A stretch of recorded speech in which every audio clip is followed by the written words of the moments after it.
Assalamualaikum warahmatullahi wabarakatuh. Saya Lili Syahreni dengan NIM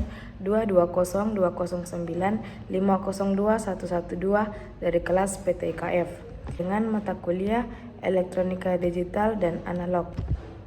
Baik, saya akan membahas sedikit materi mengenai ruang lingkup. Yang pertama, dasar-dasar elektronika.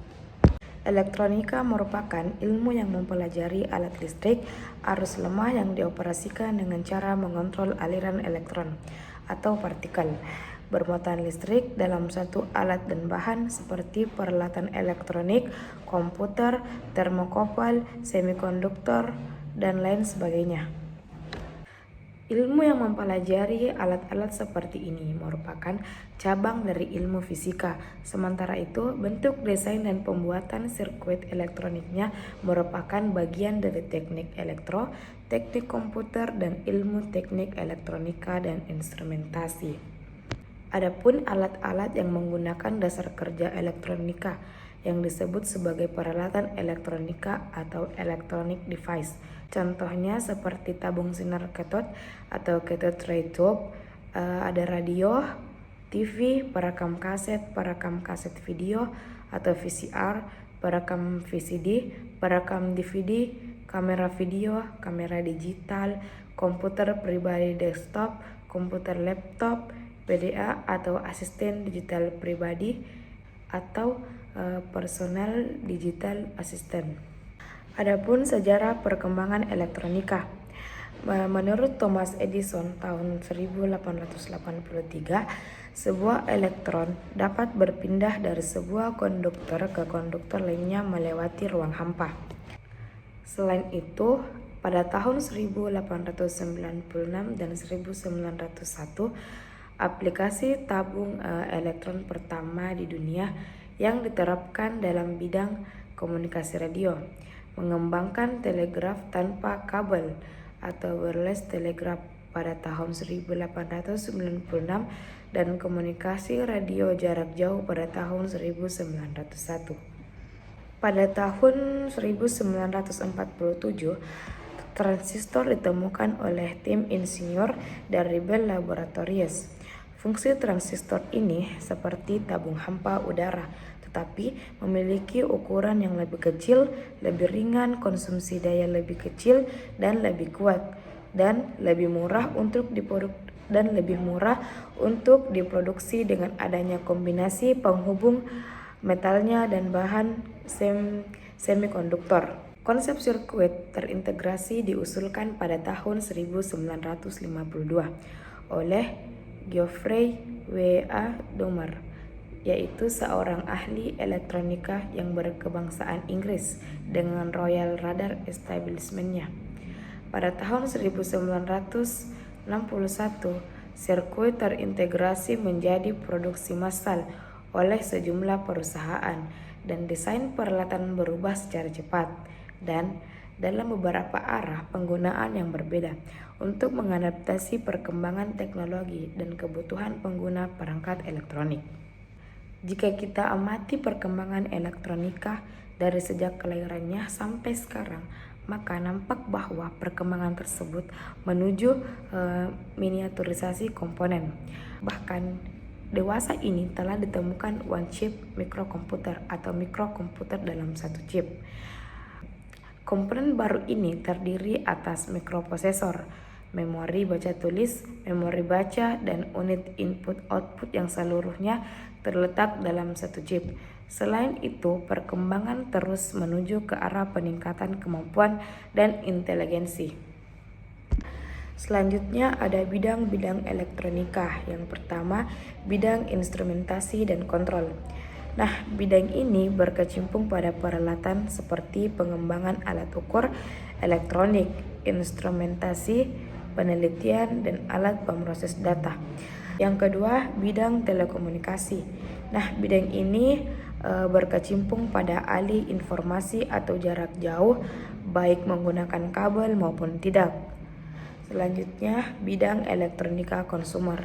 Bidang ini berkecimpung pada produksi peralatan-peralatan kebutuhan umum seperti radio, televisi, perekam kaset, dan lain sebagainya. Yang terakhir ada bidang elektronika kuantum. Nah, bidang ini berkecimpung dalam pengembangan elektronika yang menyangkut interaksi antara cahaya, gelombang mikro atau gelombang elektromagnetik yang lainnya. Komponen, rangkaian, dan sistem elektronika. Di dalam elektronika dikenal istilah komponen, rangkaian, dan sistem. Komponen elektronika ini berupa sebuah alat benda yang menjadi penyusun suatu rangkaian elektronik yang dapat bekerja sesuai dengan kegunaannya. Selanjutnya, rangkaian elektronika ini dapat kita definisikan sebagai kumpulan dua atau lebih komponen elektronika pasif atau komponen aktif yang membentuk suatu fungsi tertentu secara sederhana maupun kompleks. Sistem elektronika adalah kesatuan yang tersusun dari komponen dan rangkaian elektronika untuk tujuan pengalihan tenaga dalam bidang komunikasi atau komputasi, atau instrumentasi dan kendali. Sehingga dapat kita katakan bahwa komponen adalah unsur-unsur pembentuk rangkaian, dan rangkaian merupakan unsur pembentuk sistem. Maka sistem itu sendiri adalah kesatuan antara komponen dan rangkaian. Komponen elektronika. Yang pertama, komponen aktif seperti dioda, transistor, integrated circuit, dan saklar. Dan komponen pasif itu seperti resistor, kapasitor, dan induktor. Nah, ada rangkaian elektronika seperti rangkaian diskrit, yaitu hubungan antara komponennya melalui PCB kabel atau solder. Dan selanjutnya ada rangkaian terpadu, hubungannya itu antar komponennya terpadu dalam satu chip atau keping. Nah, sistem elektronika digital dan analog. Elektronika analog merupakan bidang elektronika yang dimana sinyal listrik yang terlibat dan bersifat kontinu. Sedangkan komponen yang digunakan pada umumnya disebut komponen diskrit. Beda dengan elektronika digital, di mana sinyal listrik yang terlibat merupakan sinyal 0 V atau 5 V atau sinyal digital berlogika 0 atau 1. Beberapa alat dengan konsep elektronika analog yaitu jam tangan, kamera analog, dan alat-alat perkusi. Elektronika digital ini sistem elektronika yang menggunakan isyarat digital. Elektronika digital ini merupakan representasi dari aljabar boolean dan digunakan di komputer, telepon genggam, dan berbagai produk konsumen lainnya. Dalam sebuah sirkuit digital, sinyal dipresentasikan dengan satu dari dua macam kondisi, yaitu 1 dan 0. Beberapa alat konsep elektronika digital yaitu alat musik seperti sampler, dan ada kamera digital dan modem. Nah, selanjutnya ada rangkaian penyiaran atau power supply DC. Nah, power supply ini merupakan salah satu rangkaian yang paling umum yang akan kita temukan. Jadi penting untuk memahami prinsip kerja rangkaian power supply. Dan tegangan yang dihasilkan digunakan untuk memberi daya pada semua jenis rangkaian elektronik termasuk elektronik konsumen, komputer, PLC, dan sebagian besar sistem dan peralatan instrumentasi laboratorium. Nah, selanjutnya ada rangkaian penguat. Rangkaian penguat ini merupakan suatu rangkaian yang digunakan untuk menguatkan sinyal masukan. Rangkaian penguat biasanya dibangun dari sebuah transistor hingga beberapa transistor lainnya. Nah, berdasarkan konfigurasi pertahanan, rangkaian penguat ini menggunakan transistor yang dibedakan menjadi 3, yaitu rangkaian penguat common base, penguat common kolektor, dan penguat common emitor. Selanjutnya ada rangkaian komparator. Rangkaian komparator ini merupakan sebuah rangkaian yang dapat membandingkan besar tegangan masukan. komparator ini biasanya menggunakan op-amp sebagai peranti utama dalam rangkaian FREV dihubungkan ke flash V supply. Kemudian R1 dan R2 digunakan sebagai pembagi tegangan sehingga nilai tegangan yang direferensikan pada masukan flash op-amp adalah sebesar V. Setelah itu ada logika biner. Logika biner ini kita bisa sebut sebagai logika dua nilai atau boolean. Logika biner ini merupakan seperangkat aturan untuk menangani proposisi yang harus benar atau salah. Dan kegunaan utamanya itu adalah dalam pemrograman komputer dan matematika, meskipun ada juga permainan rekreasi dan teka-teki berdasarkan logika yang lebih formal. Alternatif untuk logika biner adalah logika kabur. Selanjutnya ada sistem bilangan desimal dan biner. Sistem bilangan biner ini merupakan sistem bilangan yang berbasis 2. Sistem ini hanya memiliki 2 simbol yaitu 0 dan 1. Ketika kita membuat program dengan menggunakan dev C++ yang kita hubungkan dengan rangkaian lampu LED, kita menggunakan bilangan biner ini. Di setiap digit pada bilangan biner disebut bit. Dan bit paling kanan itu dinamakan LSB atau least significant bit, dan bit yang paling kiri disebut MSB atau most significant bit. Dan untuk membedakan bilangan pada sistem tertentu, maka kita menggunakan subscript. Selanjutnya gerbang dasar digital. Gerbang digital atau umum ini disebut dengan gerbang logika adalah piranti dua keadaan, yaitu mempunyai keluaran dua keadaan.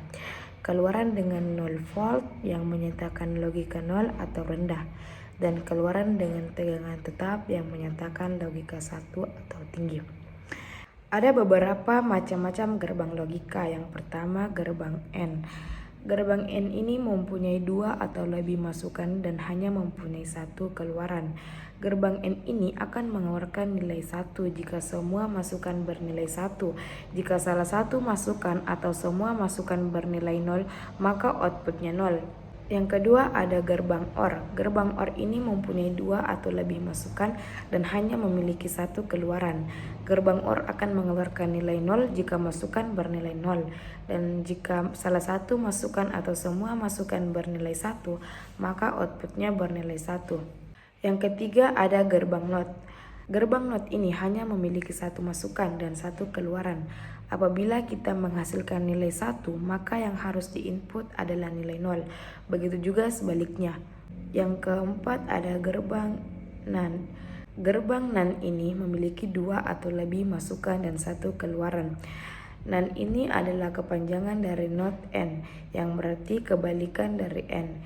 Jika pada gerbang N, keluaran akan bernilai 1 apabila semua masukan bernilai 1, sebaliknya. Pada gerbang NAND ini, keluaran akan bernilai 0 jika semua masukan bernilai 1. Yang kelima ada gerbang NOR. Gerbang NOR ini memiliki 2 atau lebih masukan dan 1 keluaran. NOR merupakan kepanjangan dari not OR, berarti kebalikan dari NOR.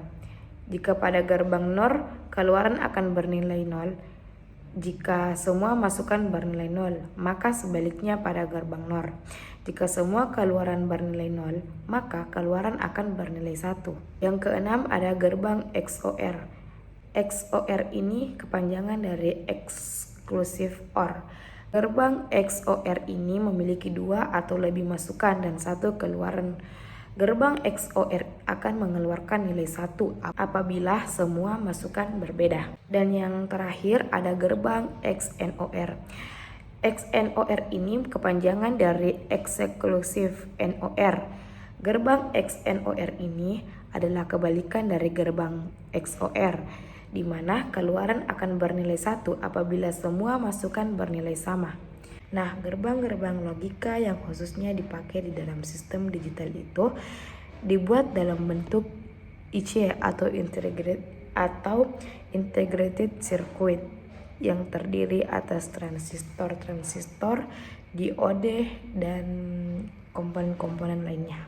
Selanjutnya, merangkai gerbang dasar dalam berbagai keperluan pengendalian keluaran akhir gerbang. Gerbang logika ini atau bisa disebut dengan gerbang logik merupakan suatu entitas dalam elektronika dan matematika boolean yang mengubah satu atau beberapa masukan logik menjadi sebuah sinyal keluaran logik. Gerbang logika ini terutama diimplementasikan secara elektronis dan menggunakan dioda atau transistor. Akan tetapi, dapat pula dibangun menggunakan susunan komponen-komponen yang memanfaatkan sifat-sifat elektromagnetik atau relay. Dan yang terakhir ada aplikasi rangkaian elektronika digital dan analog. Rangkaian elektronika ini kesatuan dari komponen-komponen elektronika, baik yang bersifat pasif maupun aktif, dan membentuk suatu fungsi pengolahan sinyal atau signal processing. Nah, sifat digital ini bisa dibagi menjadi dua bagian, yaitu rangkaian analog yang artinya rangkaian elektronika yang mengolah sinyal listrik kontinu. Dan yang kedua, rangkaian digital, yaitu rangkaian elektronika yang mengolah sinyal listrik diskrit. Baik, sekian dari saya. Jika ada salah kata mohon dimaafkan. Wassalamualaikum Terima kasih. Wassalamualaikum warahmatullahi wabarakatuh.